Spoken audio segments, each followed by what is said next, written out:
morning students. Today we are learning a new lesson 4.10 exploring the reactions of acids with carbonates. Objectives. The first objective is to identify the reaction between acids and metal carbonates. The second objective is to describe the reactions of metal carbonate with acids. And the third objective is to suggest why the mass in an open container decreases over time during the reaction of metal carbonates and acids. First, we are discussing the first objective to identify the reactions of metal carbonate and acids. So, evidence for a reaction. If an acid is mixed with a metal carbonate, fixing is seen. There is a picture given. From the picture, it is clearly seen, or from the picture, we can understood that there are bubbles formation. There is bubbles. Lots of bubbles are coming. This bubbles shows there is a gas formation. Here we took metal carbonate, so the gas formed is carbon dioxide gas. That means any metal carbonate react with any acid. There is a bubble formation and there is a fissing. That gas is carbon dioxide gas. How to identify carbon dioxide gas? If we pass carbon dioxide gas into lime water, the lime water turns cloudy. This is the identification test for carbon dioxide gas.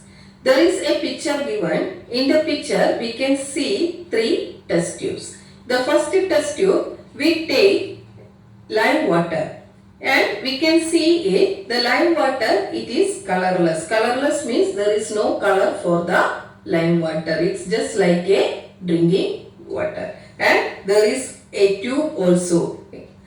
And now we are considering the second test tube. In the second test tube, we can see there is little color change. Why the color change? Because we pass carbon dioxide gas into the lime water. And the third test tube, we pass a loads of carbon dioxide gas into the lime water through the tube. So, the lime water, it changes to milky or cloudy. So, this is the test used for identifying carbon dioxide gas, because only the carbon dioxide gas can change the lime water milky. No other gases can change this lime water milky. Only carbon dioxide gas can do it. So, we can use it as a identification test for carbon dioxide. Next, we are discussing the second objective, that is the reaction between metal carbonate and acid. How the reaction is taking place. Carbonate react with an acid to produce a salt and water along with carbon dioxide gas. That we already discussed, the neutralization reaction. The acid that react with alkali, we are getting salt and water. The same way, when an acid react with metal carbonate, the two products are same as neutralization, that is salt and water. But here there is one more product is forming, that is carbon dioxide gas. Why? Because we use the metal carbonate. Metal carbonate means there is carbon and oxygen. This carbon and oxygen, it form carbon dioxide gas. So, when any metal carbonate, it is react with any acid, there is a gas formation. That gas is carbon dioxide gas. The general equation is also given. Acid plus metal carbonate gives salt plus water plus carbon dioxide. Then now we take an example of the reaction between metal carbonate and an acid. Here we take calcium carbonate. Calcium is a metal and we take metal carbonate, it is calcium carbonate. We take an acid, that is hydrochloric acid. So calcium carbonate plus hydrochloric acid. What are the product forming? We know that metal carbonate, metal and chlorine, it combined together to form a salt, that is calcium chloride plus water plus carbon dioxide. That means water and carbon dioxide is common product for all reactions of acid and a metal carbonate. Only the salt is different. That depends upon the carbonate, which metal carbonate we are taking and which acid we are used for the reaction. The same way we got the calcium carbonate. We take calcium carbonate and sulfuric acid. In this equation we can see that we used sulfuric acid instead of hydrochloric acid. So the salt formed is calcium sulfate plus water plus carbon dioxide. In all cases, water and carbon dioxide is forming. Next, name the most common metal carbonate found in rocks. We know there are so many rocks, it's naturally found. These rocks, some of the rocks, it is made up of calcium carbonate. It is a metal carbonate, calcium carbonate. We can call it as a limestone. It's generally known as limestone. What is the chemical name of limestone? Calcium carbonate. The most rocks are made up of this calcium carbonate.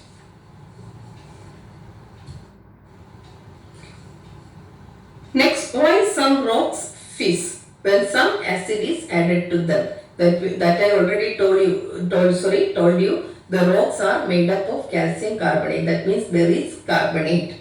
When acid is added on these rocks, which gas is producing? Carbon dioxide gas is producing. So, the rock fizz.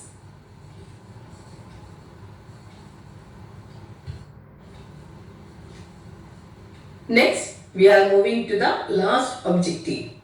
That is reaction in an open container. If this metal carbonate and the acid reaction it carried out in an open container, we can see after some time the mass is decreasing. Do you know why the mass is decreasing? Any idea? Because there is gas formation, carbon dioxide gas formation. Carbon dioxide, we know it is a gas, so it is moving all around. So if it is open means it will escape into the atmosphere. So the mass is reducing. That means that we already learned the law of conservation of mass. During the reaction, reactant mass and product mass should be same. That means before reaction and after reaction the mass should be same. Here also mass should be the same, but if you are measuring we cannot get the mass is same. Why? Because there is some carbon dioxide is produced. This carbon dioxide escaped into the atmosphere means we are not getting the mass of that carbon dioxide while weighing the substance. So we feel there is a decrease in the mass. If the same reaction we carried out in a closed container, means we will get the mass of the carbon dioxide also. That means the mass of reactant and products are same.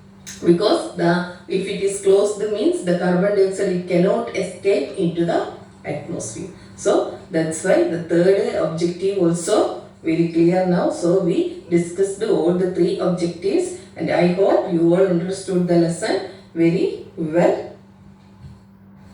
Thank you and have a nice day.